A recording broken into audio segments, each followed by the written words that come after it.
नमस्कार, स्वागत है आपका न्यूज़ 18 के डिजिटल प्लेटफॉर्म पर। मैं हूं आपके साथ ईशा खान।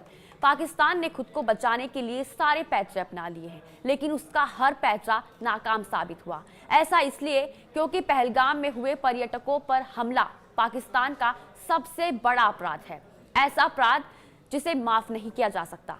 अब पाकिस्तान की नींद उड़ी हुई है कि कहीं भारत ने हमला कर दिया तो दुनिया के नक्शे से उसका सफाया हो जाएगा।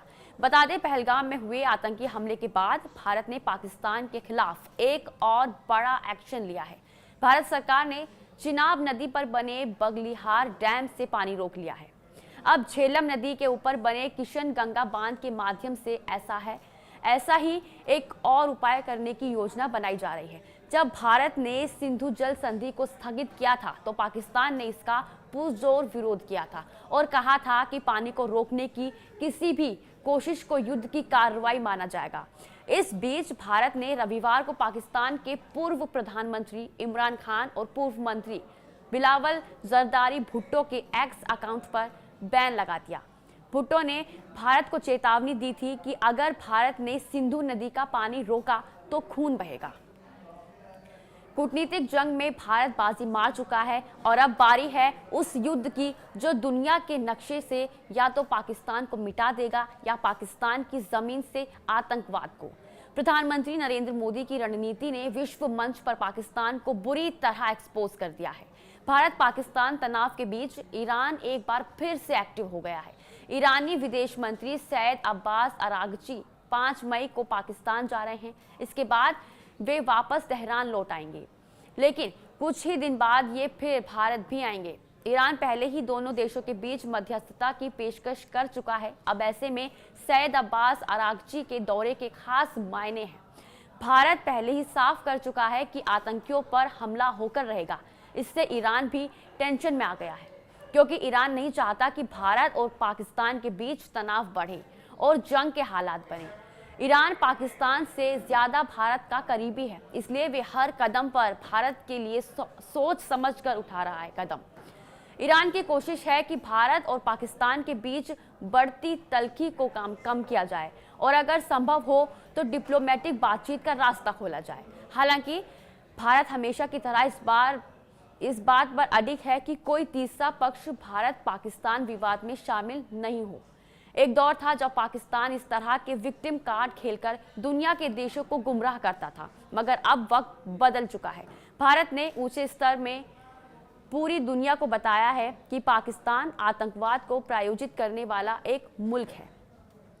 अमेरिका हो या फ्रांस, जापान हो या ऑस्ट्रेलिया, हर कोई पाकिस्तान के आतंकवाद के खिलाफ भारत के सुर से सुर मिला रहा है और पाकिस्तान एक कोने में सहमा हुआ अलग थलग पड़ा है। पाकिस्तान प्रायोजित आतंकवाद के खिलाफ अब तक America, France, Italy, Britain, Israel, Japan और ऑस्ट्रेलिया जैसे बड़े देश भारत का समर्थन कर चुके हैं। इस लिस्ट में यूरोप समेत दुनिया के तमाम ऐसे देश भी शामिल हैं जो ग्लोबल ऑर्डर में अच्छा खासा रुतबा रखते हैं। भारत को ओआईसी में भी मुस्लिम देशों से सकारात्मक प्रतिक्रिया मिल रही है, जिससे उसका सॉफ्ट पावर मुस्लिम वर्ल्ड में और मजबूत हुआ है। जबकि अपने भाईचारे वाले इस मंच से भी पाकिस्तान दरकिनार होता नजर आ रहा है। बता दें, भारत को मुस्लिम वर्ल्ड का फुल सपोर्ट मिलने वाला है। पाकिस्तान को इन देशों से मिलने वाली फंडिंग पर और हज कोटे पर भी असर पड़ सकता है। पाकिस्तान की गोदी में बैठे आतंकियों के खिलाफ पूरा विश्व भारत के साथ खड़ा है। सिर्फ कुछ गिने चुने और वैचारिक रूप से कट्टर मुल्क ही पाकिस्तान के पीछे खड़े नजर आ रहे हैं। इनमें तुर्की, चीन और अजरबैजान का नाम है। हालांकि ये मुल्क ना तो पाकिस्तान को किस तरह की सैन्य मदद देंगे और ना ही फंडिंग करेंगे। चीन की मंशा जगजाहिर है कि तुर्की सिर्फ जुबानी शेर है और अजरबैजान ज्यादातर लोग तो इस मुल्क का नाम भी नहीं जानते। हालांकि समर्थन के ऐलान के बाद तुर्की ने अपना एक जंगी जहाज कराची भेज दिया है और वो कराची पोर्ट पहुंच चुका है। खबर है कि तुर्की का ये जहाज पाकिस्तान की नेवी के साथ युद्धाभ्यास करेगा, लेकिन भारत से जंग की सूरत में तुर्की पाकिस्तान का कितना साथ देगा ये कहा नहीं जा सकता। कुल मिलाकर कूटनीति में मैदान में पाकिस्तान बुरी तरह परास्त हो चुका है। अगर वो भारत की बढ़ती ग्लोबल पावर को अंदाजा वक्त लगते रहा होता तो शायद पहलगाम जैसा अजीम गुनाह ना करता। भारत ने हमेशा से कहा है कि भारत पाकिस्तान का मसला द्विपक्षीय है, इसमें किसी तीसरे देश की कोई भूमिका नहीं। यहाँ तक कि जब अमेरिका के राष्ट्रपति डोनाल्ड ट्रंप ने अपने पिछले कार्यकाल में मध्यस्थता की पेशकश की थी, तब भी पीएम मोदी ने साफ साफ कह दिया था कि इसे मुझ पर छोड़ दीजिए, हम किसी तीसरे देश को कष्ट नहीं देना चाहते। भारत ने अमेरिका ही नहीं, यूएन और तुर्की जैसी ताकतों को मध्यस्थता पेशकश भी नामंजूर कर दी। भारत का साफ साफ कहना है कि जब तक सीमा पर आतंकवाद बंद नहीं होगा, तब तक कोई बातचीत संभव नहीं।